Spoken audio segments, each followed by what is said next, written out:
Thoothukudi MP Kanimozhi அவர்கள் சொல்லியிருக்காங்க, தமிழ்நாட்டுல சட்டம் ஒழுங்கு சரியா இருக்கு, போதைப் பொருள் கலாச்சாரம் அதிகமாக இருக்கு. ஆனா இங்க தமிழ்நாட்டுல என்ன நடக்குது? 1,50,000 தமிழர்களை கொன்று குவிச்ச கட்சி கூட நீங்க கூட்டணி வச்சிருக்கீங்க. அதாவது சென்ட்ரல் கவர்மெண்ட் கொண்டு வந்த எல்லா ஸ்கீம்லயுமே நீங்க ஸ்டிக்கர் ஒட்டிட்டீங்க. ஏன்னா அவர் வெளிநாடா சுத்த போய் தான் இன்னைக்கு நம்ம இன்னைக்கு நிம்மதியாகவும் சந்தோஷமாகவும் பாதுகாப்பாகவும் இருந்துகிட்டு இருக்கோம்.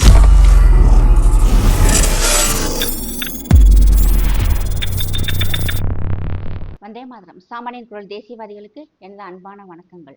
தூத்துக்குடி எம்பி கனிமொழி அவர்கள் சொல்லியிருக்காங்க, தமிழ்நாட்டுல சட்டம் ஒழுங்கு சரியா இருக்கு, பாஜக ஆளும் மாநிலங்கள்ல தான் சட்டம் ஒழுங்கு சரியில்லை, குற்றங்கள் அங்கதான் அதிகரிச்சிருக்கு அப்படின்னு சொல்றாங்க. நாங்க நிறைய தடவை சொல்லிட்டோம், நாங்க தமிழ்நாட்டுல தான் ஓட்டு போட்டிருக்கோம், உங்க அண்ணனுக்கு தான் ஓட்டு போட்டிருக்கோம். சட்டம் ஒழுங்கு சரியில்லாட்டி உங்கள்கிட்ட தான் நாங்க கேட்க முடியும். எதுக்கு நீங்க பக்கத்து மாநிலத்துக்கெல்லாம் போறீங்க அப்படின்னு தெரியல. வேணா ஒண்ணு செஞ்சுக்கலாம். நீங்க எந்தெந்த மாநிலத்துல பாஜக ஆளும் மாநிலங்கள்ல எவ்வளவு குற்றங்கள் அதிகமாக இருக்குன்னு சொல்லிட்டு ஒரு லிஸ்ட் கொடுங்க. நாங்க கூட அங்க அதாவது பாஜக ஆளும் மாநிலங்கள்ல இருக்கிற டிஜிபிக்கு நாங்க மெயில் அனுப்புறோம். சார், எங்க ஊர் எம்பி உங்க மாநிலங்கள்ல அதிகமாக குற்றங்கள் நடக்குது, அதனால எங்க தமிழ்நாட்டுல நடக்கிற குற்றங்கள் கம்மியாக இருக்கு அப்படின்னு சொல்லி கம்பாரிசன் பண்றாங்க. நீங்க கொஞ்சம் சட்ட ஒழுங்கை சரியாக நடத்துங்க அப்படின்னு சொல்லிட்டு நாங்க ஒரு ரெக்வெஸ்ட் வைக்கலாம். இதெல்லாம் எப்படி சொல்றதுன்னே தெரியல. சட்டம் ஒழுங்கு சரியில்லைன்னா ஆமா சரியில்லை, உங்களுடைய கூட்டணி கட்சியில் இருக்கும் காங்கிரஸ் கட்சியை சார்ந்த முன்னாள் நிதித்துறை அமைச்சர் சிதம்பரம் அவர்களே சொல்லியிருக்காங்க, தமிழகத்துல சட்டம் ஒழுங்கு சரியில்லை, போதைப் பொருள் கலாச்சாரம் அதிகமாக இருக்கு, பெண்களுக்கு பாதுகாப்பு இல்லை. அது மட்டும் சொல்லலை, இன்னொன்னு கரெக்டா சொல்லியிருக்காரு. அதாவது இனி வரும் அரசாங்கம் இதை சரி செய்ய வேண்டும் அப்படின்னு சொல்லியிருக்காரு. இது எவ்வளவு பெரிய ஸ்டேட்மெண்ட்! இதை நீங்க சாதாரண ஈஸியா கடந்துட்டு போயிருக்கீங்க. இது வச்சுக்கோங்க. நீங்க அதாவது அங்க அவ்வளவு செஞ்சிருக்காங்க, இங்க நம்ம கம்மியா செஞ்சிருக்கோம் அப்படின்னு சொல்றீங்க இல்லையா? வேணா அதுக்கு தக்கன வேண்டாம், நம்ம கொஞ்சம் மக்கள்கிட்ட சொல்லி, அதாவது இந்த ரவுடிகள்கிட்ட சொல்லி கொஞ்சம் கம்மியா செய்யுங்கன்னு கூட நீங்க கூட ஒரு ரெக்வெஸ்ட் கூட வைங்க. குற்றவாளிகளை பாஜக அரசு காப்பாத்துது அப்படின்னு சொல்லிருக்கீங்க. இது மிகப்பெரிய குற்றச்சாட்டு. பாஜக ஆளும் மாநிலங்கள்ல உடனே நடவடிக்கை எடுப்பாங்க. கோர்ட்டுக்கு கூட்டு போற வழியிலே அவனுடைய குற்றம் ரொம்பவும் மோசமாக இருந்துச்சுன்னா என்கவுண்டர்ல போட்டுருவாங்க. ஒண்ணும் இல்ல, இப்ப இங்க தமிழகத்திலே 2 வயசு குழந்தைய ஒருத்தன் கெடுத்துட்டான். அந்த குழந்தை இறந்து போச்சு. நீங்க என்ன பண்ணிருக்கீங்க? அவனை பத்திரமா கூப்பிட்டு நீங்க ஜெயில பாதுகாத்து வச்சு அவனுக்கு சோத்த போட்டுக்கிட்டு இருக்கீங்க. மக்களுடைய வரி பணம் இங்க வீணாக்கிட்டு இருக்கு. இதே மாதிரி ஒரு ஆள் மற்ற ஒரு உத்தரப்பிரதேசம், மத்திய பிரதேசம், ஒரிசாவோ இப்படிப்பட்ட மாநிலங்கள்ல, ராஜஸ்தான் இப்படிப்பட்ட மாநிலங்கள்ல இப்படி ஒரு செயல் ஒருத்தர் செஞ்சிருந்தான்னா இத்தனை நாளா வச்சிருக்கவே மாட்டாங்க. கரெக்டா ஒரு நாள் தான், அடுத்து அவன் சோழியை முடிச்சிருவாங்க. இப்படி உடனுக்குடனே தண்டனைகள் கொடுக்கறதுனாலதான் இதே மாதிரி நம்மளுடைய மாநிலத்திலே வரணும்னு சொல்லிட்டு மக்கள் எல்லாரும் விரும்புறாங்க. ஏன்னா தண்டனைகள் கடுமையாக இருந்தா தான் நம்ம இனிமேல் தப்பு செய்யக்கூடாதுன்னு சொல்லிட்டு ஒவ்வொரு கிரிமினலுக்கும் ஒரு பயம் வரும். ஆனா இங்க தமிழ்நாட்டுல என்ன நடக்குது? நம்ம எது வேண்டாலும் செய்வோம், இன்னைக்கு இருக்கும் அரசாங்கம் நம்மளுக்கான அரசாங்கம், நம்மளே காப்பாற்றும் அப்படின்னு சொல்லிட்டு எல்லாருமே மிகவும் தைரியமாக, நேத்து கூட ஒரு 83 வயசு பாட்டி ஒருத்தன் கெடுத்திருக்கான். இதெல்லாம் என்ன சொல்றது? ஆனா இதெல்லாம் நீங்க எல்லாத்தையுமே ரொம்ப மிகவும் சாதாரணமாக கடந்து போயிடுறீங்க. உங்க அண்ணனுக்கு தமிழ்நாட்டுல என்ன நடக்குதுன்னே தெரியாம அவர் ஒரு உலகத்துல வாழ்ந்துகிட்டு இருக்காரு. இதுல பாதிக்கப்படுறது பார்த்தோம்னா தமிழ்நாட்டு மக்கள் மட்டும்தான். ஏன்னா உங்களுடைய கூட்டணி கட்சியில இருக்கிறவங்க 1,50,000 தமிழர்களை கொன்று குவிச்ச கட்சி கூட நீங்க கூட்டணி வச்சிருக்கீங்க. ஆனா என்ன சொல்றீங்க? பாஜக உள்ள வந்துரும் அப்படின்ட்டு. பாஜகவுக்கு இன்னைக்கு இஸ்லாமியர்கள் வெறுக்க காரணம் 3000 பேர் குஜராத் கலவரத்துல இறந்துட்டாங்க அப்படின்னு சொல்லிட்டு அந்த ஒன்ன தொங்கிக்கிட்டு இவங்க இப்படி செஞ்சுக்கிட்டு இருக்காங்க. ஆனா கொஞ்சம் யோசிச்சு பார்த்தா நீங்க கூட்டணி வச்சிருக்கிற காங்கிரஸ் கட்சி தான் கிட்டத்தட்ட 1,50,000க்கும் மேற்பட்ட தமிழர்களை கொன்று குவிச்சிருக்காங்க. அந்த கட்சி கூட நீங்க கூட்டணி வச்சிருக்கீங்க. எவ்வளவு பெரிய ஒரு குற்றம் செஞ்ச, எவ்வளவு எவ்வளவு பெரிய ஒரு பாதகம் செஞ்ச ஒரு கட்சி கூட நீங்க கூச்சமே இல்லாம வச்சுக்கிட்டு இருக்கீங்க. இன்னொன்னு நான் சொல்றேன், காங்கிரஸ் கட்சி அழிஞ்சதுக்கு மிகவும் முக்கியமான காரணம் எல்லாருமே சிறுபான்மையினரை பிடிச்சு தொங்கிக்கிட்டு இருந்ததுனாலதான். நீங்களும் அந்த தவறை செஞ்சுக்கிட்டு இருக்கீங்க. பாப்போம் ரிசல்ட் எப்படி வருதுன்னு பாப்போம். மக்களை சரிசமமா நீங்க நடத்தணும். அதாவது எல்லாரும் ஒரே மாதிரி பாருங்க. அப்படி பாக்குறதுல உங்களுக்கு என்ன கஷ்டம் தெரியல. இந்த ஓட்டுக்காக சிறுபான்மையினர் மட்டுமே நீங்க ஒண்ணு சேர்த்து ஹிந்துக்களை ஃபுல்லா நீங்க தள்ளி விட போய், அதாவது அவங்கள மட்டும் நீங்க தனியாக ஒதுக்கிறீங்க. அதனுடைய விளைவுதான் நமக்காக பாதுகாக்கக்கூடிய ஒரு கட்சி பாஜகன்னு சொல்லி மக்கள் நினைக்க ஆரம்பிச்சாங்க. ஆனா அதுதான் உண்மையும் கூட. நீங்க அவங்கள ரொம்பவும் பாரபட்சமாக நடத்துறீங்க. ஒரு திருவிழாவுக்கோ ஒரு பண்டிகை இருக்கோ நீங்க யாருக்குமே வாழ்த்து சொல்றது இல்ல. இதே மாதிரிதான் காங்கிரஸ் கட்சி செஞ்சுட்டு இன்னைக்கு காங்கிரஸ் கட்சி இருக்கிற இடம் தெரியாம போயிருக்கு. அதே மாதிரி நீங்களும் அந்த தவறை செய்யறீங்க.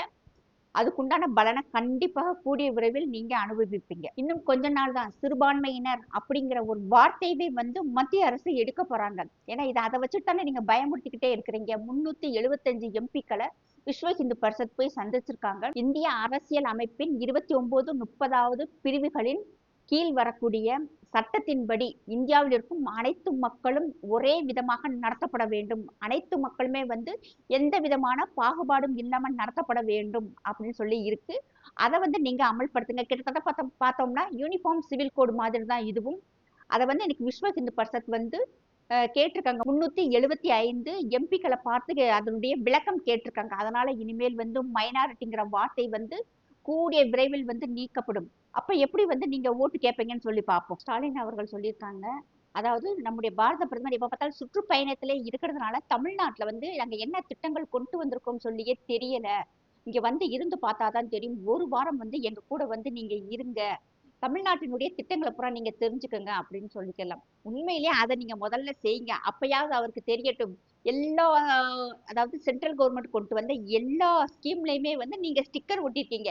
இதெல்லாம் நம்ம பாரத பிரதமருக்கு தெரியாது. தெரிஞ்சவோ இப்படி ஒரு ஐடியாவோ இருக்குன்னு தெரிஞ்சுக்கிட்டா அதுக்கு ஒரு புது சட்டத்தையாவது அவங்க கொண்டு வரணும். ஒருத்தவங்க கொண்டு வந்த திட்டத்தை வந்து அது மேல ஸ்டிக்கர் ஒட்டக்கூடாது அப்படின்னு சொல்லிட்டு ஒரு புது சட்டத்தை கொண்டு வரட்டும். ஏன்னா அவர் வெளிநாடா சுத்த போய்த்தான் இன்னைக்கு நம்ம வந்து இன்னைக்கு நிம்மதியாகவும் சந்தோஷமாகவும் பாதுகாப்பாகவும் இருந்துகிட்டு இருக்கோம். நீங்க என்னதே வந்து அதாவது பாரத பிரதமருக்கு ஒரு கெட்ட பேரை ஏற்படுத்தணும்னு நினைச்சாலும் அதுக்கு 1% கூட வாய்ப்பே இல்லாத மாதிரி ஆயிக்கிட்டு இருக்கு. என்னென்ன திட்டங்களை பத்தி நீங்க சொல்லுவீங்க? விலைவாசி உயர்ந்திருக்கு, சட்டம் ஒழுங்கு சரியில்லை, ஒரு நலத்திட்டங்களை கூட நீங்களா அதாவது மாநில அரசினுடைய வருவாயில வச்சு நீங்க ஒரு திட்டம் கூட கொண்டு வரல. புதிதாக வேலை வாய்ப்புகளை உருவாக்கல. அதே மாதிரி புதிதாக எந்த கம்பெனிகளுமே வந்து தமிழ்நாட்டுக்கு வரல. செவிலியர் போராட்டம் பண்றாங்க, டாக்டர்ஸ் போராட்டம் பண்றாங்க, ஆசிரியர்கள் போராட்டம் பண்றாங்க, தூய்மை பணியாளர்கள் போராட்டம் பண்றாங்க. இவ்வளவு போராட்டம் நடந்துகிட்டு இருக்கு. இது எப்படி நீங்க நம்முடைய பாரத பிரதமர்கிட்ட காமிப்பீங்க? அவர்லாம் நிறைய திகச்சு போயிருவாரு. அதாவது மம்தா பானர்ஜி கூட பரவாயில்ல, அங்கேயாவது 2 கோஷ்டிக்கு சண்டை நடந்துகிட்டு இருக்கு. இங்க எங்க பார்த்தாலுமே எப்படி இவ்வளவு கோஷ்டி வந்து உங்களை போட்டு தாக்கிக்கிட்டு இருக்காங்கன்னு சொல்லிட்டு அவருக்கு தெரியட்டும். இதையும் சொல்லுங்க. நாங்கெல்லாம் பெண்களை அசிங்கமாக திட்டுறதுக்கு கேவலப்படுத்துறதுக்குன்னே வந்து ஒரு குழு ஒண்ணு அமைச்சிருக்கோம். தமிழ்நாட்டுல வந்து 58 குழு வந்து உங்களுடைய அரசு வந்து நியமிச்சிருக்காங்க. அந்த 58 குழுவுல ஒரு குழு வந்து பெண்களை வந்து எந்த விதமாக கேவலப்படுத்தலாம் அப்படின்னு சொல்லி ஒரு குழு ஒண்ணு இருக்கு. அந்த குழுவுல வந்து கிருஷ்ணமூர்த்தின்னு ஒரு பன்னி, சைதை சாதிக்கு மாதிரி ஆள்கள், ஒரு பொம்பளை ஒண்ணு இறக்கி விட்டுருக்கீங்க. அவங்க எல்லாம் வந்து பெண்களை எந்த அளவுக்கு கேவலமா பேசுறாங்கன்ட்டு அதையும் கேட்டு நீங்கள் ரசிக்க. எம்பி கனிமொழி அவர்கள் ஒரு பெண், அவங்களும் இதை ரசிக்கிறாங்க. நம்முடைய முதல்வருமே அதை ரசிக்கிறார். கண்டிப்பாக மறக்காம நம்முடைய பாரத பிரதமர்கிட்ட இந்த வார்த்தையை நீங்க சொல்லுங்க. ஏன்னா மற்ற எந்த மாநிலத்திலுமே வந்து பெண்களை இழிவாக பேசுறதுக்கு ஆட்களை வந்து நியமிக்கல. அந்த பெருமை நம் தமிழ்நாட்டை சேரும். மறக்காம இதையும் சொல்லுங்க. போலீஸ் ஸ்டேஷன்ல இருக்க ஒரு பெண் காவலரை மேல் அதிகாரி வந்து கையை பிடிச்சு இழுத்திருக்காரு. பொதுக்கூட்டத்துக்கு வர்ற பெண் போலீஸ்களை அங்க உங்களுடைய தொண்டர்கள் வந்து இடுப்பை கிள்ளியிருக்காங்க, தகாத முறையில நடந்திருக்காங்க. இதை எல்லாமே வந்து முதல்வர் ஐயா பாரத பிரதமரை ஒரு வாரம் உங்க பக்கத்துல வச்சுக்கோங்க. நம் தமிழ்நாட்டை நீங்க என்னன்னா வந்து அட்டுழியம் பண்ணிருக்கோம் எல்லாம் அவருக்கு தெரியட்டும். அப்பயாவது அவரு இந்த தமிழ்நாட்டுக்கு ஒரு நல்ல விடிவு வர்றதுக்கு உண்டான ஒரு வேலையை பார்க்கட்டும். நீங்க ஏழை தாயின் மகன். இன்னைக்கு உங்களுடைய தேர்தல் பிரமாண பத்திரத்துல உங்களுடைய சொத்து மதிப்பு கிட்டத்தட்ட 9 கோடி தான் அப்படின்னு சொல்லியிருக்கீங்க. இதை எல்லாரும் வந்து எல்லாருக்குமே தெரியும். நீங்க போய் சொல்லியிருக்கீங்க உங்களுடைய சொத்து மதிப்பு வந்து ஆசியாவில் இருக்கும் உலக பணக்காரர்கள் பட்டியல்ல 10, 15க்குள்ள நீங்க வர்றீங்க அப்படின்னு தெரியும். எனக்கு இன்னொரு கேள்வி. இந்த 9 கோடியுமே வந்து நீங்க வந்து நான் அந்த அளவுக்கு கஷ்டப்படுறேங்கிற மாதிரி கார் இல்ல, பைக் இல்ல, சைக்கிள் இல்ல, என்னென்னமோ சொல்லியிருக்கீங்க. நகை இல்ல இதுல. இதுல பார்த்தோம்னா கிட்டத்தட்ட வந்து இப்ப நீங்க 9 கோடி ரூபாய் வந்து நீங்க எழுதிருக்கீங்க இல்லையா? இதுவுமே வந்து அதிகம் தான் நான் சொல்றேன். ஏன்னா ஒரு சிஎம்னுடைய சேலரி வந்து 1,50,000 ரூபாய் தான். ஒரு வருஷத்துக்கு 18 லட்சம். 60 மாசத்துக்கு பார்த்தோம்னா 1 கோடிக்கும் கம்மியா தான் வருது. இப்ப இந்த பணம் உங்களுக்கு எப்படி வந்துச்சு? இதுவே வந்து நல்லா தெரியுது அப்பட்டமான பொய் அப்படின்ட்டு. நீங்க போட்டிருக்கிற வாட்ச் கிட்டத்தட்ட 1,50,000 கோடி அப்படின்னு சொல்றாங்க. சகோதரர் மாரிதாஸ் போன வருஷம் வந்து ஒரு வீடியோ போட்டிருந்தாங்க. நீங்க போடுற செப்பல், வாட்ச், ட்ரெஸ், டிஷர்ட் எல்லா ரேட்டுமே 40,000, 50,000, லட்சம், கோடியில தான் உங்க இதுல நிக்குது. இது பூராமே மக்களுடைய வரிப்பணம். அது மட்டும் இல்லாம இவ்வளவு சொத்து சேர்க்கறீங்களே, எதுக்கு இவ்வளவு சொத்து சேர்க்கறீங்க? எவ்வளவுதான் நம்ம சாப்பிட போறீங்க நீங்க? உங்களுடைய தலைமுறை அது கணக்கு பார்க்கறதுக்காவது தெரியுமா? மக்களுக்கு கொஞ்சமாவது நல்லது செய்யுங்க. ஒரு 2 மாசத்துக்கு முன்னாடி ஒரு ஜப்பான் தயாரிச்ச ஒரு ஸ்கூட்டர் மேல உட்கார்ந்து போஸ் எல்லாம் குடுத்தீங்க. அதனுடைய விலையே வந்து அப்ப 2,00,00,000, 3,00,00,000 அப்படின்னு சொல்லிக்கிட்டு இருந்தாங்களே. அப்ப அது உங்கது இல்லையா? பக்கத்து வீட்டுக்காரன்ட்ட ஓசி வாங்கி உட்கார்ந்து போஸ் குடுத்தீங்களா? நம் பாரத பிரதமர் ஊர் ஊரா சுத்தி பல லட்சம் கோடிகள நம்ம இந்தியாவுக்கு கொண்டு வந்து தொழில்துறையில முன்னேத்துறாரு. நீங்க என்ன செய்றீங்க? ஜப்பான் போறேன், சிங்கப்பூர் போறேன், துபாய் போறேன் அப்படி சொல்லிட்டு அங்க போய் நின்னுட்டு ஃபோட்டோ எடுக்குறீங்க. புறாவுக்கு சாப்பாடு போடுறீங்க. சைக்கிள் ஓட்டுறீங்க. இத தவிர நீங்க என்ன செஞ்சிருக்கீங்க? எத்தன லட்சம் கோடி இங்க தமிழ்நாட்டுக்கு நீங்க கொண்டு வந்திருக்கீங்க? ஜெய் ஹிந்த், ஜெய் பாரத்.